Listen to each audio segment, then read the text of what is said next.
The arrival of joy and the shadows of scrutiny. The holiday season at Westfield Plaza Mall was a spectacle. Bright garlands twinkled under the mall's fluorescent lights, and oversized ornaments dangled from the ceiling, reflecting the joy of the season. At the heart of this festive haven stood the main attraction, Santa's enchanted village. It was here, amidst the artificial snow and candy cane arches, that Amara James, a vibrant performer and artist, brought laughter to children and families alike.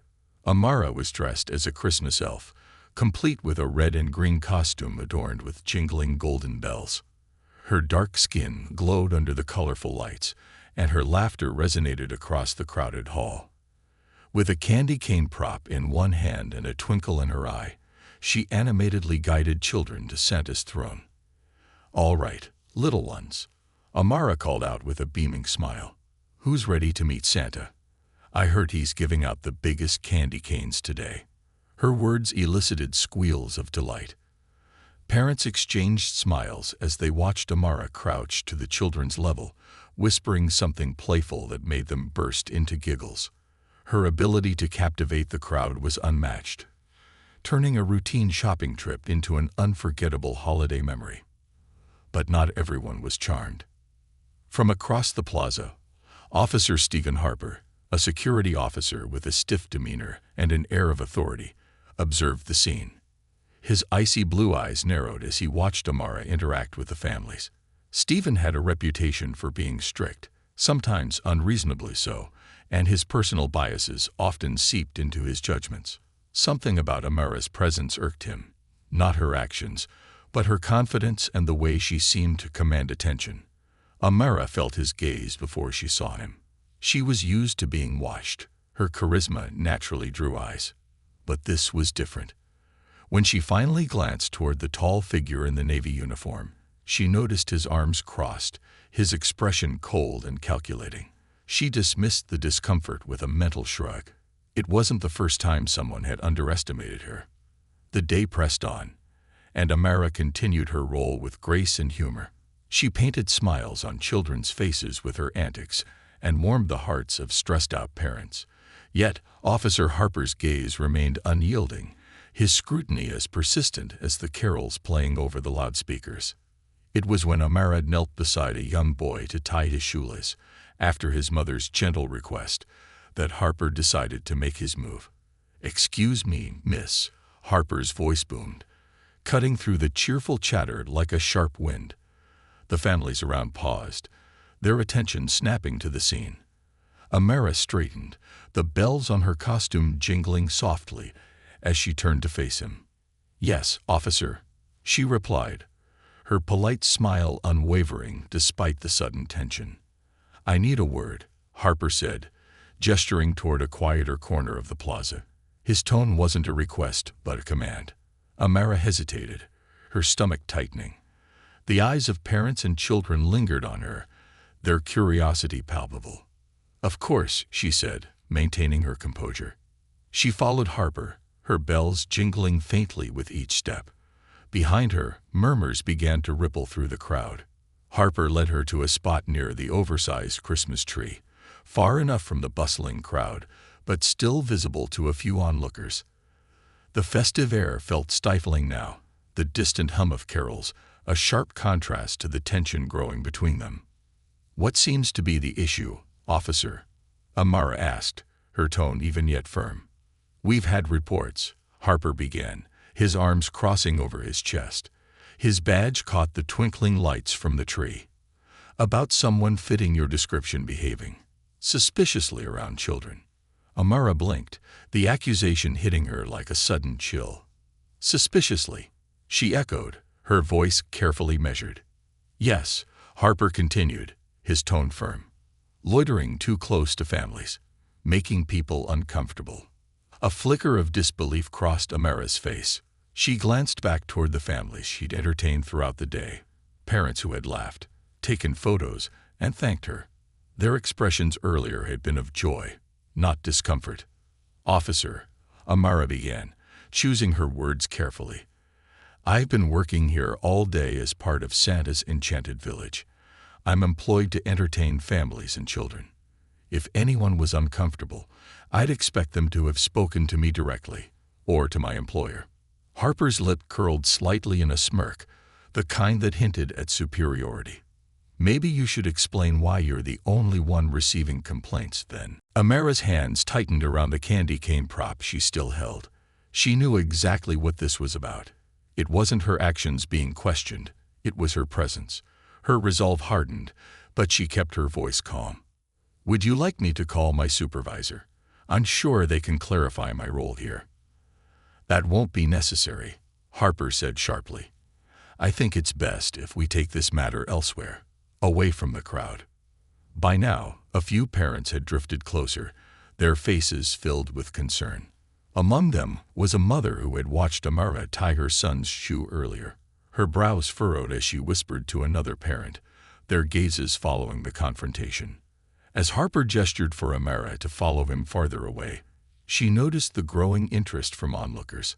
She wasn't about to let this situation escalate into something uglier, but neither was she going to let herself be bullied. I'm sorry, officer, Amara said, standing her ground. But if there's a concern about my behavior, I believe it's appropriate to involve my manager. Otherwise, I'm here to do my job, just like everyone else. Harper's eyes flashed, his patience clearly thinning. Miss, I suggest you cooperate. Things can become very difficult if you don't. Amara tilted her head, her smile turning faint but steady. And I suggest we handle this professionally. Shall I call my manager, or would you prefer to continue this conversation here, in front of all these families?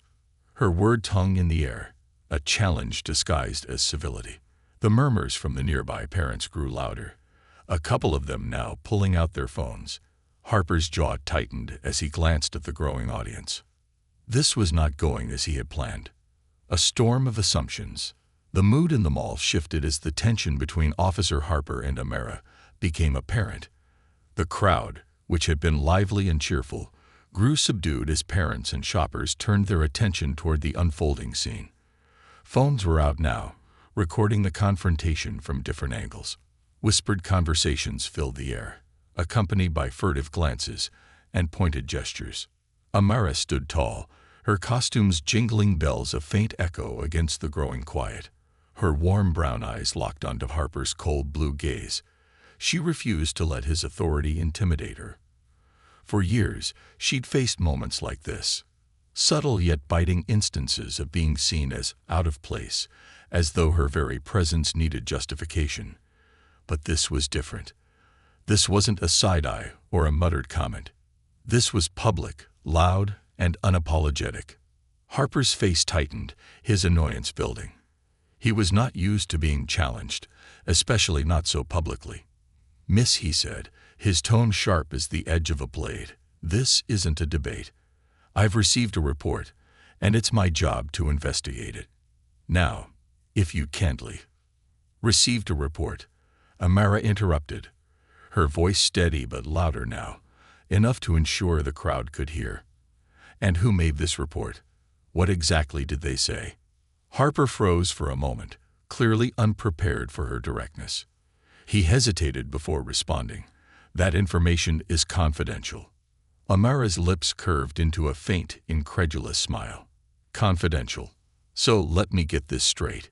You're accusing me of being suspicious, asking me to leave my workplace, and refusing to provide any details about who or what prompted this accusation. It's not your place to question my authority, Harper snapped, his cheeks flushing with irritation. I've told you what you need to know. Now step aside. Nearby, a young mother with a toddler on her hip frowned. She had been one of the many parents who had interacted with Amara that day. Her little boy had laughed as Amara made silly faces and led him to Santa. Now the mother's protective instincts flared. She turned to another parent standing beside her. Did you see anything strange? She was wonderful with my son. The other parent, a father holding his daughter's hand, shook his head. Not a thing. She's been nothing but kind and professional. This is something else. Their quiet exchange wasn't lost on others in the crowd, and the whispers grew louder, spreading like ripples in a pond. Amara, meanwhile, refused to budge. She clasped her hands calmly in front of her, standing firm. "Officer Harper," she said, her voice calm but carrying an unmistakable edge of authority, "I understand you have a job to do. But I also have a job to do, one that I've been performing all day without a single issue. If there's a legitimate complaint, I'm happy to address it.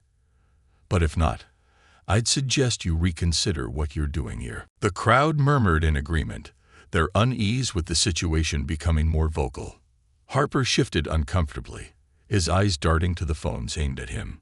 His grip on his radio tightened, as though it were a lifeline. "I don't need to explain myself to you," Harper retorted, though his tone lacked the confidence it carried earlier. "Step aside now, or I'll have no choice but to remove you from the premises." Amara's eyebrows lifted slightly. "Remove me? For what reason?" "Standing here and doing my job." A voice from the crowd interrupted before Harper could respond. "That's enough," a tall man with a deep voice said firmly. He stepped forward, parting the gathering like a wave.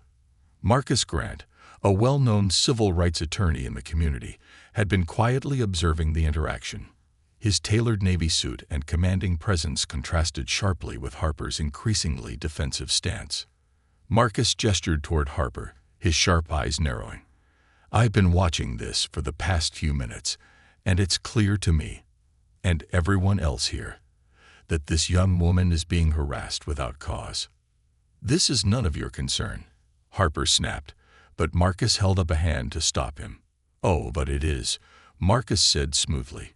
"You see, I have a niece who's been watching this unfold, and I'm not about to let her think that what you're doing here is acceptable. Now, Officer Harper, let me ask you this.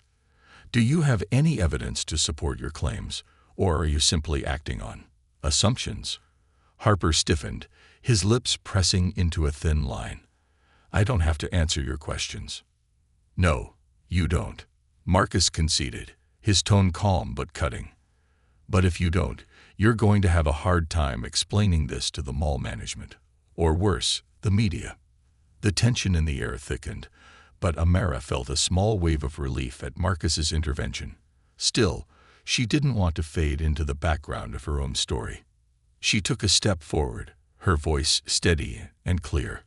"I appreciate your support, sir, but I'd also like to address this myself." Marcus gave her a nod of encouragement, stepping slightly aside.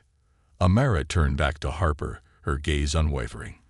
"Officer Harper, I've been here all day making children laugh, helping families enjoy their holiday experience, and spreading joy. If you've received a complaint, I'd love to know the details. If not, I'd suggest we put an end to this conversation so I can get back to my work." Harper opened his mouth, but before he could speak, another parent from the crowd called out, "She's been amazing with the kids all day." "This is ridiculous." More voices chimed in, backing Amara. The murmur of support swelled into a wave of agreement. For a moment, Harper looked as though he might push further. His hand hovered near his radio, his face a mask of frustration and indecision. But the weight of the crowd's disapproval and the steady gaze of Marcus seemed to crush his resolve. "This isn't over," Harper muttered under his breath, before turning on his heel and marching away. His retreat was punctuated by a smattering of applause from the crowd. As the tension dissipated, Marcus stepped closer to Amara. "Are you all right?" Amara nodded, her expression softening. "I'm fine. Thank you for stepping in." Marcus smiled. "You handled yourself well. Not everyone could have stood their ground like that." "It's not the first time," Amara admitted quietly.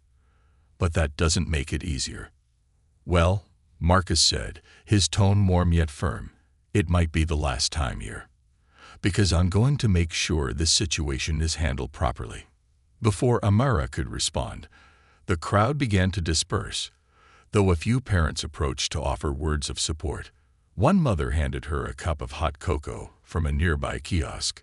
"You're amazing," the woman said. "Don't let anyone dim your light." Amara accepted the gesture with a grateful smile. The confrontation had ended, but the experience lingered, a reminder of the challenges she faced, not as a performer, but as a person navigating a world where bias often overshadowed the truth. As she turned back to the Santa's enchanted village, the bells on her costume jingled faintly. Amara resumed her role with renewed determination, vowing that no one, not even Officer Harper, would take away the joy she shared with the world. Echoes of justice. The confrontation with Officer Harper left a lingering unease that Amara couldn't shake. Though she resumed her role at Santa's enchanted village, her usual exuberance carried a faint shadow. She forced a smile as she waved children toward Santa's throne, but her mind churned with the implications of what had just transpired. The mall buzzed with chatter about the incident. While most were supportive of Amara, some whispered doubts or shook their heads in quiet disapproval. The idea that someone as cheerful and dedicated as her could be seen as suspicious struck a chord with everyone who had been watching. Yet, Amara knew that not everyone was on her side. A few hours later, as the evening crowd thickened, Amara took a short break. She walked to the break room, her bells jingling softly with each step. Inside, she found a quiet corner and sank into a chair, wrapping her hands around the steaming mug of hot cocoa a kind parent had given her earlier. "Hey, you holding up okay?" a voice asked, startling her. She looked up to see Cindy, another mall employee who worked at the customer service desk. Cindy was petite, with fiery red hair and a warm, reassuring smile. They had crossed paths several times, exchanging friendly words during their breaks. Amara nodded, though her smile was faint. "I'm fine, just processing." Cindy sat across from her, leaning forward slightly. "What happened out there was awful. I saw everything. That officer was way out of line." Amara sighed, her grip on the mug tightening. "It's not the first time something like this has happened, but it felt so public this time, like I was being stripped of my dignity in front of everyone." Cindy reached out and placed a comforting hand on Amara's. "You handled it better than most would. I don't think I could have kept my cool like that." Amara gave a small chuckle. "Trust me, it wasn't easy." Their conversation was interrupted by the sound of a knock on the door. Marcus Grant stepped in, his tall frame and confident demeanor filling the room. He carried a folder in one hand and a concerned expression on his face. "Amara," he greeted, his voice gentle yet firm. "I hope I'm not intruding." "No, not at all," she said, sitting up straighter. "Come in." Marcus glanced at Cindy, who nodded and excused herself, leaving the two alone. He took the seat she vacated and placed the folder on the table. "I wanted to check in on you and let you know where things stand." Amara raised an eyebrow. "Where things stand?" Marcus nodded. "After the incident, I spoke to the mall manager, Carl Benson. He's taking this seriously and has already begun an internal investigation into Officer Harper's conduct. But I wanted to make sure you're aware of your rights and options moving forward." He opened the folder, revealing several documents. "First, I've drafted a statement that outlines what happened from your perspective. If you choose to pursue this legally, or even if you just want it on record, this will help." Amara stared at the papers, her thoughts racing. "Legally?" she echoed. "Do you think it'll come to that?" Marcus leaned back, his expression thoughtful. "It might not have to. But situations like this often hinge on visibility. The more people know about what happened, the harder it is for anyone to sweep it under the rug." Amara hesitated, her fingers brushing the edge of the folder. "I'm not sure if I want to escalate things. I just want to do my job without being treated like a criminal." "And you should," Marcus said firmly. "But the unfortunate reality is that without accountability, this kind of behavior will keep happening. To you and to others. You don't have to decide right now. I just wanted to make sure you have the tools and support you need." As they spoke, there was a knock on the door again. This time, it was Mr. Benson, the mall manager. He entered with an apologetic look, his blazer slightly rumpled as though he'd been rushing around all day. "Amara," he began, his voice filled with regret. "I can't tell you how sorry I am for what happened earlier. I've spoken to Officer Harper, and I've temporarily suspended his duties while we investigate.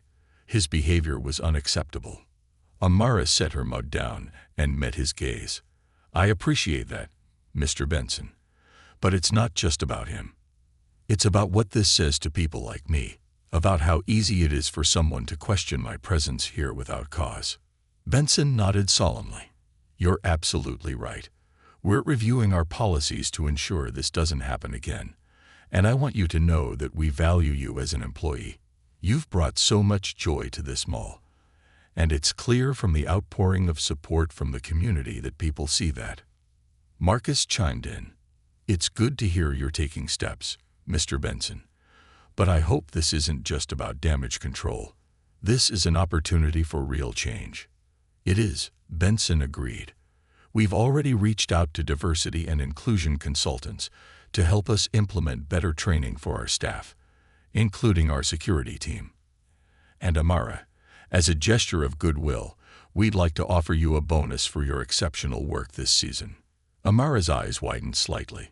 She hadn't expected that. Thank you, she said softly. That means a lot. As Benson left, Marcus stayed behind for a few more moments. You've got a lot of people in your corner, Amara, he said. Don't let this experience take away your light. You've already proven how strong you are. Amara nodded, a small smile returning to her face. Thank you, Marcus. I'm grateful for your help. He stood, straightening his suit. Anytime. And if you ever need anything, you know where to find me. As he walked out, Amara sat in the quiet break room, the folder still in front of her. She stared at it for a long moment before flipping it open. The neatly typed pages detailed her version of events, a stark reminder of the battle she'd fought that day. When she returned to Santa's enchanted village, the children's laughter and festive decorations seemed brighter, warmer.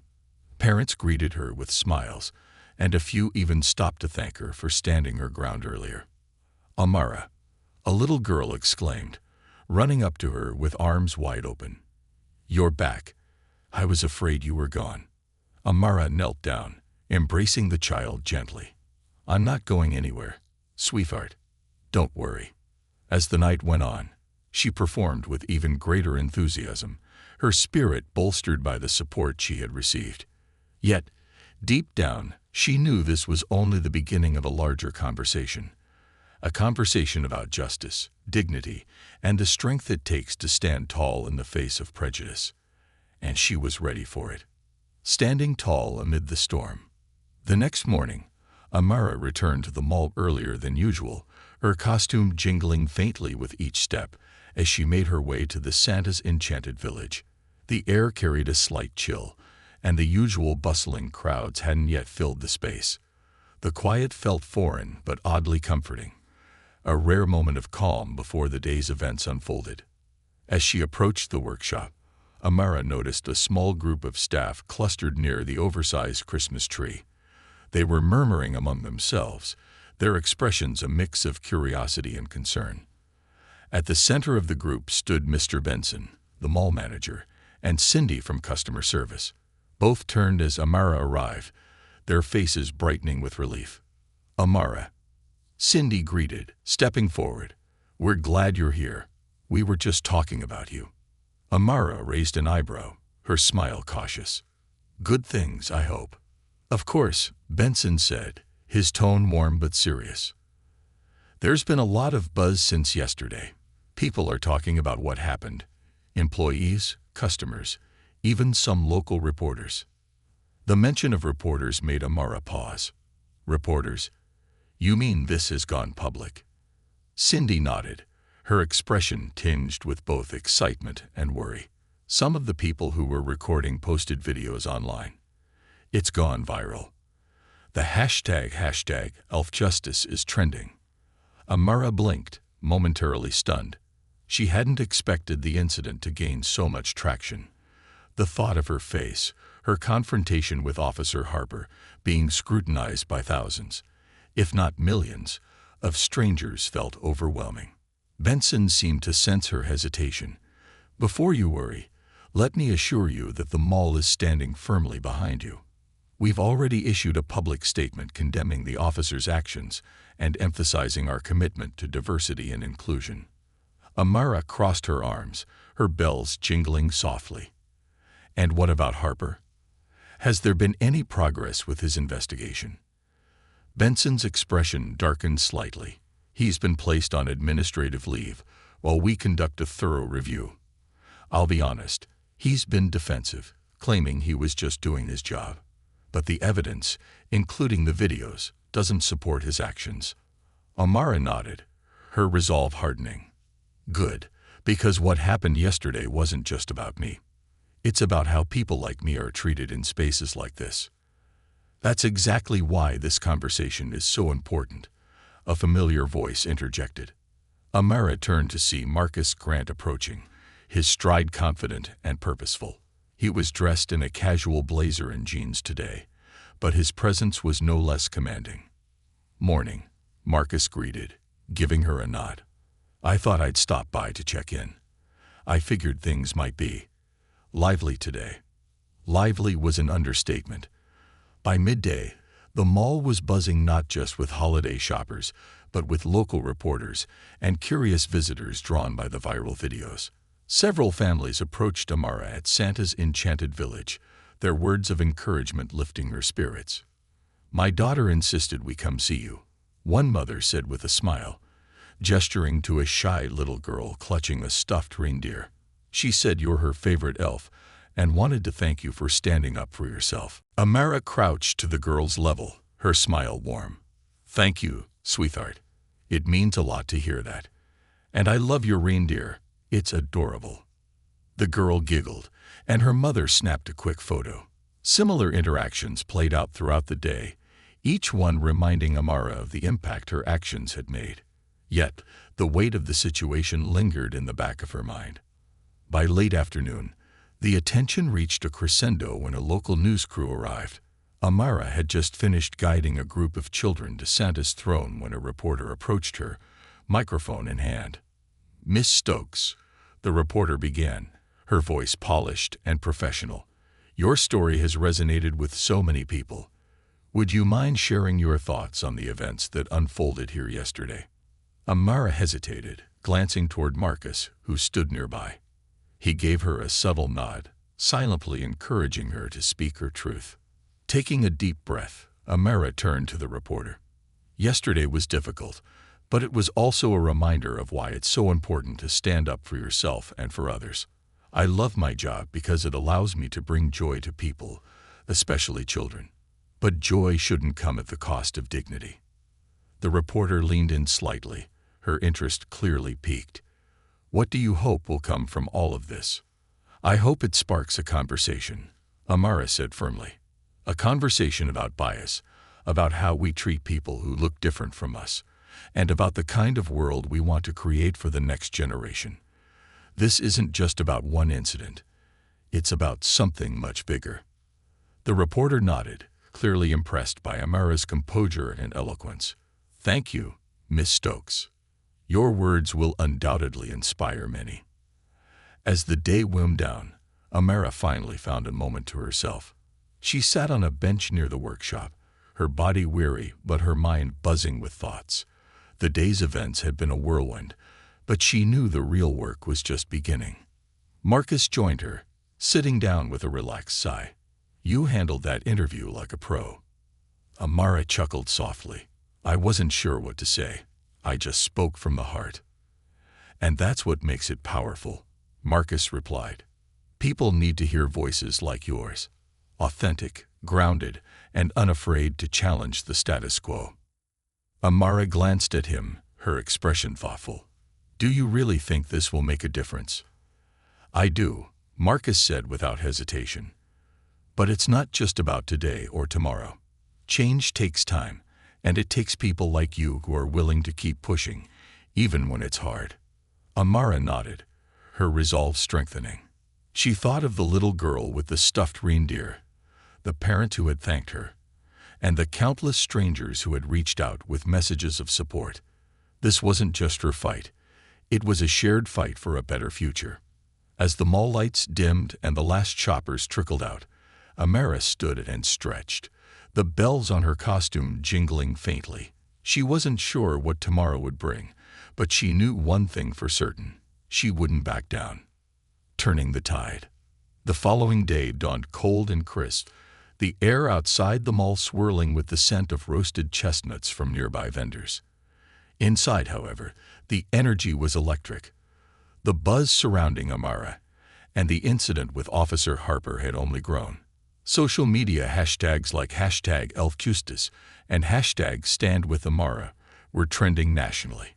Amara arrived at the mall feeling the weight of it all, but determined to carry herself with the same grace and resilience she always had. She walked through the entrance, her jingling costume immediately drawing attention. A few shoppers paused to smile or wave, while others whispered among themselves. She could sense their support, but the attention also felt like a spotlight that wouldn't turn off.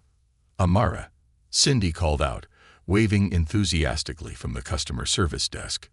"You're a celebrity now." Amara approached, managing a small laugh. "I'd rather be known for my elfing skills than for this mess." Cindy leaned in, lowering her voice. "Did you see the local paper this morning? There's a huge article about what happened. They're calling you a hero for standing up to that officer." Amara felt her cheeks warm. Hero might be a stretch. I just didn't want to let someone's bias define my day or my worth. "Well, hero or not, you've got people talking," Cindy said, her smile fading slightly.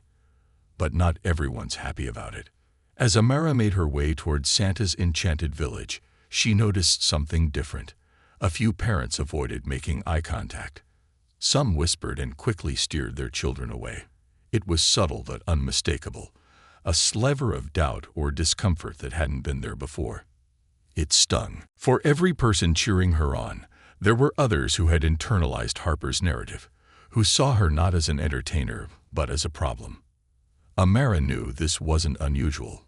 Progress often came with pushback, and the journey toward justice was rarely smooth, but knowing didn't make it hurt less.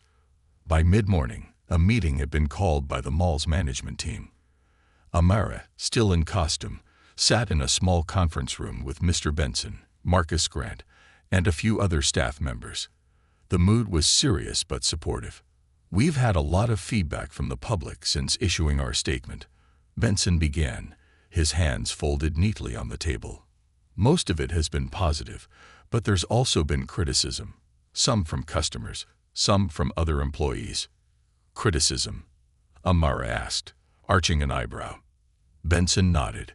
"A few individuals have expressed concern about the incident being blown out of proportion. They've suggested it's creating unnecessary tension during the holiday season." Marcus interjected, his tone sharp. "Unnecessary tension. Let's be clear. What's unnecessary is an officer harassing an employee based on nothing but assumptions. The tension exists because bias exists, not because Amara stood up for herself." Benson raised a hand in a gesture of peace. "I agree with you, Mr. Grant.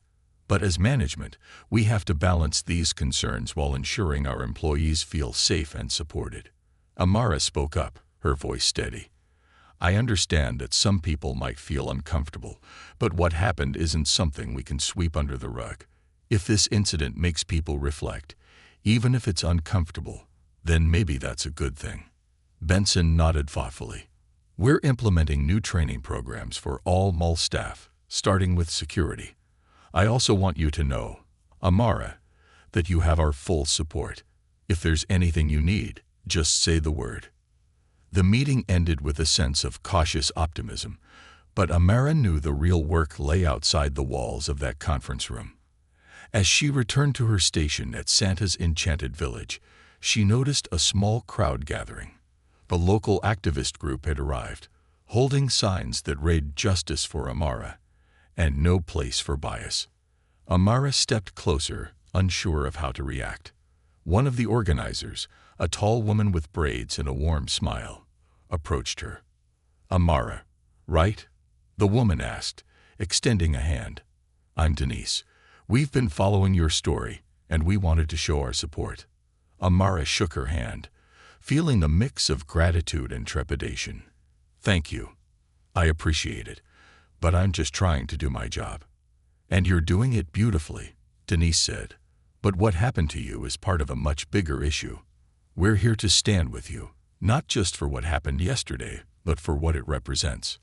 The crowd outside the mall grew throughout the afternoon. Some held signs, while others simply stood in solidarity. Shoppers paused to watch, some joining the group and others avoiding it altogether. The mall management had stationed additional security at the entrances, not to discourage the demonstration, but to ensure it remained peaceful. Inside, Amara continued her work with the children. She knelt to tie a little boy's scarf, helped a girl fix her reindeer antlers, and told silly jokes that made parents chuckle despite themselves. Her performance was as vibrant as ever, but beneath her cheerful exterior, she felt the weight of every glance, every whisper. As the day wound down, Marcus returned to check on her. He stood by the edge of the workshop, watching as she finished leading a group of children to Santa's throne. When she finally had a moment to herself, he approached with a knowing look. "You're doing amazing out there," he said. Amara sighed, leaning against a candy cane prop. "It's a lot, Marcus. The attention, the pressure, the people questioning if I belong here. Some days, it feels like too much." Marcus nodded, his expression empathetic. "I get it. But remember, the work you're doing, just by being here, by being visible, is changing minds. Not everyone will see it right away, but the ripples you're creating will go farther than you realize." Amara gave him a faint smile. "Ripples don't always feel like enough. Sometimes they're all we need to start a wave," Marcus replied. As the mall lights dimmed and the last shoppers trickled out, Amara took a moment to reflect. She thought about the children who had hugged her, the parents who had thanked her, and the demonstrators who had shown up to stand by her side. She thought about the whispers and the doubts, too, and how they reminded her of the work still to be done. But most of all, she thought about her own resolve, the strength it took to keep showing up, to keep smiling, to keep fighting for a world where everyone could feel seen, valued, and respected. By mid-morning, a meeting had been called by the mall's management team. Amara, still in costume, sat in a small conference room with Mr. Benson, Marcus Grant, and a few other staff members. The mood was serious but supportive. "We've had a lot of feedback from the public since issuing our statement," Benson began, his hands folded neatly on the table. "Most of it has been positive, but there's also been criticism, some from customers, some from other employees." "Criticism?" Amara asked, arching an eyebrow. Benson nodded. "A few individuals have expressed concern about the incident being blown out of proportion. They've suggested it's creating unnecessary tension during the holiday season." Marcus interjected, his tone sharp. "Unnecessary tension? Let's be clear. What's unnecessary is an officer harassing an employee based on nothing but assumptions. The tension exists because bias exists, not because Amara stood up for herself." Benson raised a hand in a gesture of peace. "I agree with you, Mr. Grant. But as management, we have to balance these concerns while ensuring our employees feel safe and supported." Amara spoke up, her voice steady. "I understand that some people might feel uncomfortable, but what happened isn't something we can sweep under the rug. If this incident makes people reflect, even if it's uncomfortable, then maybe that's a good thing." Benson nodded thoughtfully. "We're implementing new training programs for all mall staff, starting with security. I also want you to know, Amara, that you have our full support. If there's anything you need, just say the word."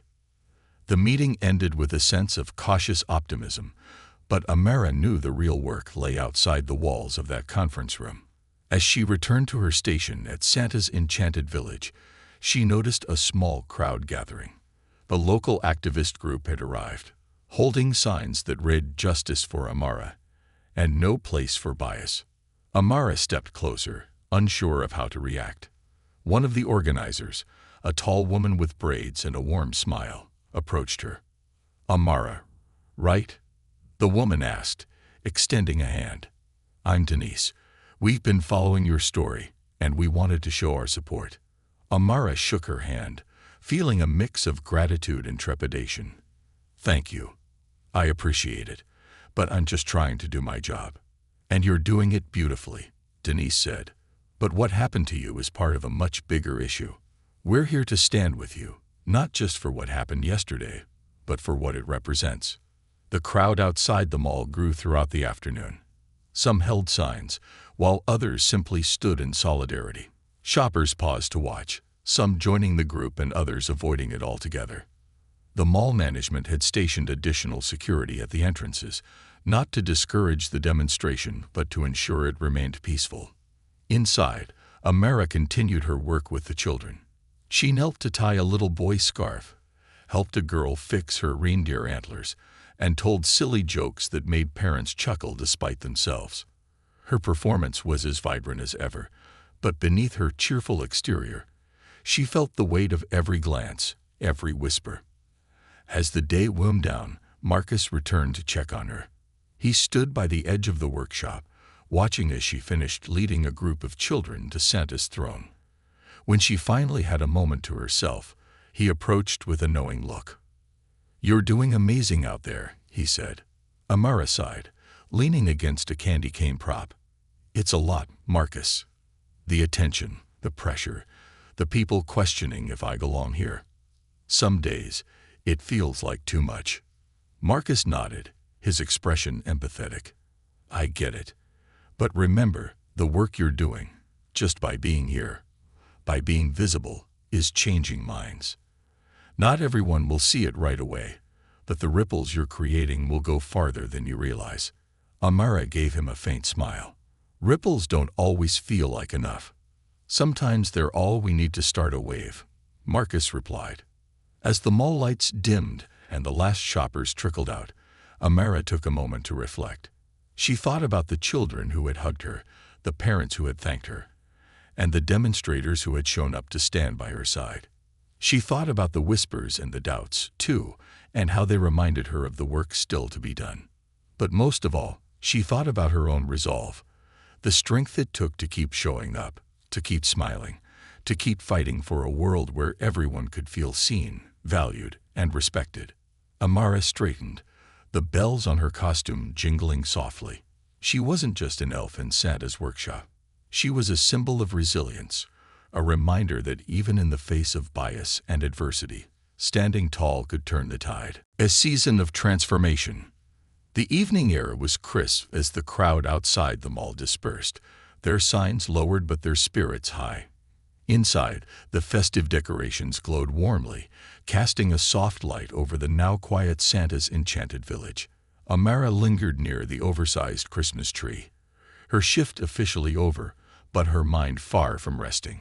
She had expected the confrontation with Officer Harper to fade into obscurity after a few days, but instead it had ignited a movement.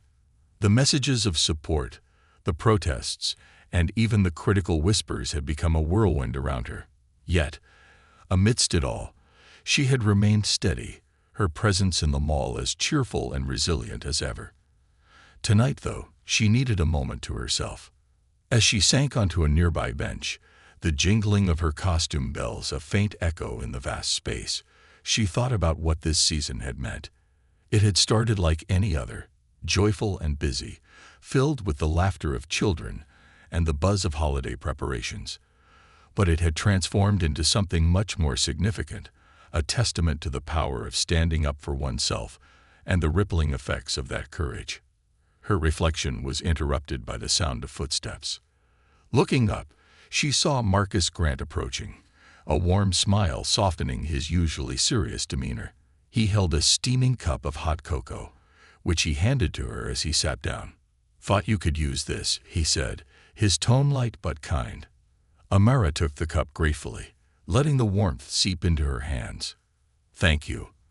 I think this is my 4th cup of cocoa in 2 days, but I'm not complaining." Marcus chuckled. "Hot cocoa's a holiday essential. Plus, you've earned it." They sat in comfortable silence for a moment, the quiet of the mall wrapping around them like a blanket. Finally, Marcus broke the silence. "You've become something of a local icon. You know what," he said, glancing at her. "I don't think I've ever seen a mall elf spark this much conversation." Amara laughed softly, shaking her head. "I didn't ask for this, Marcus. I just wanted to do my job." "And you did," he said firmly. "But sometimes, doing your job with integrity is what sparks change. You didn't let Harper's bias define you. And that's something people needed to see." Amara sighed, her gaze dropping to the cocoa in her hands. "It's been overwhelming, though. The attention, the expectations. Sometimes I wonder if I did enough, or too much." Marcus leaned forward, his voice gentle but unwavering. "You did exactly what was needed. And because of you, this mall is already making changes. Policies are being reviewed, staff are being trained, and people are talking about things they'd normally ignore. That's progress." The sound of footsteps echoed again, and this time it was Mr. Benson, the mall manager. He looked more relaxed than he had in days, a small but genuine smile on his face. "Amara, Marcus," Benson greeted, nodding at each of them. "I'm glad I caught you before you left. I wanted to share some news." Amara sat up straighter, curiosity flickering in her eyes. "What kind of news?" Benson pulled out a folded piece of paper from his pocket, handing it to her. "This is a draft of the new mall policy we're implementing. It outlines stricter guidelines for handling complaints, mandatory bias training for all staff, including security, and clearer steps for addressing incidents like the one you experienced." Amara unfolded the paper, her eyes scanning the document. As she read, a mixture of relief and pride filled her. This is a good start," she said, her voice soft but sincere. "Thank you for taking this seriously." Benson nodded. "We should have had something like this in place long before now. But your courage forced us to confront our shortcomings. And for that, we owe you more than an apology. We owe you action." Marcus glanced at Amara, a subtle smile playing on his lips. "Looks like your ripples are already making waves." As Benson left, Amara felt a sense of accomplishment settle over her. It wasn't the end of the journey, far from it. But it was a tangible step forward, proof that her decision to stand tall had not been in vain. She turned to Marcus. "Do you think this will really change things?" Marcus shrugged, though his eyes held a spark of optimism. "Change doesn't happen overnight, but it starts with moments like this. Policies are great, but what matters most is the culture. And you've already helped shift that." Amara nodded, letting his words sink in. She thought about the families who had supported her, the demonstrators who had shown up in solidarity, and the countless strangers who had reached out with messages of encouragement. It was easy to focus on the negative voices, but the truth was, there was far more good than bad. The next morning, Amara arrived at the mall to find a small crowd waiting near Santa's enchanted village. But this time, they weren't holding protest signs or phones to record her.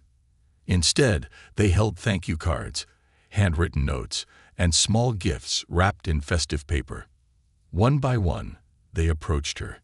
"Thank you for being a role model for my daughter," a young mother said, handing her a card decorated with glittery snowflakes. "You showed my son what courage looks like," said a father, his hand resting on his child's shoulder. "We're proud of you," said an older woman, her eyes glistening with emotion. Amara accepted each gesture with heartfelt gratitude, her heart swelling with the realization that her actions had touched so many lives. As the day went on, the mood in the mall felt lighter, more hopeful. Shoppers laughed and chatted, children squealed with excitement, and Santa's booming "ho, ho, ho" echoed warmly through the space. Amara threw herself into her work with renewed energy, her laughter ringing out as she performed for the families who came to see her. By the time her shift ended, she felt more at peace than she had in days. She had faced bias head-on, stood her ground, and emerged stronger for it. And in doing so, she had reminded everyone, herself included, that joy and justice could coexist, even in the most unexpected places. As she walked out of the mall that night, the stars above seemed to twinkle brighter, and the jingling of her costume bells felt like a triumphant melody.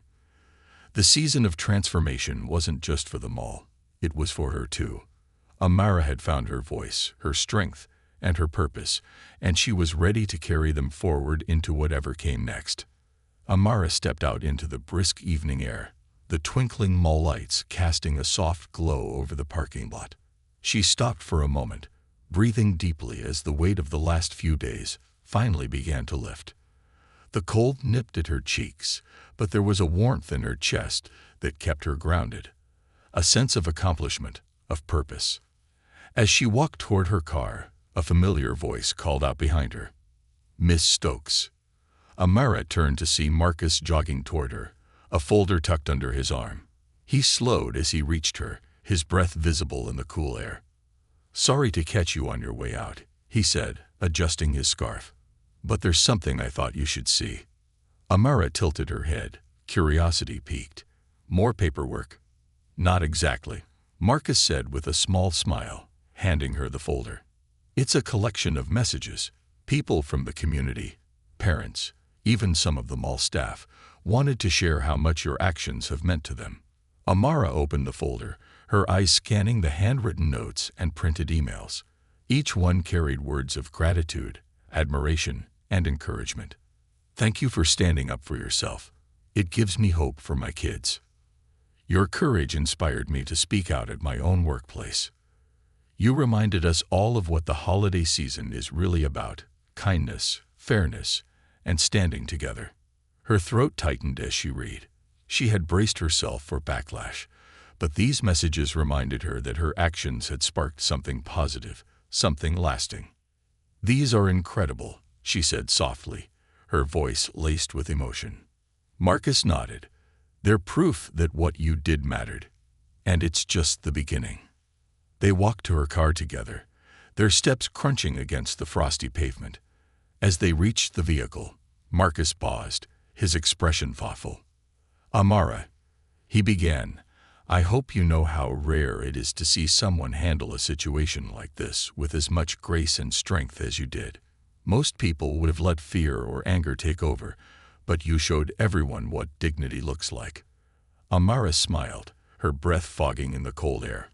"I couldn't have done it without support. From you, from the families, and from the community."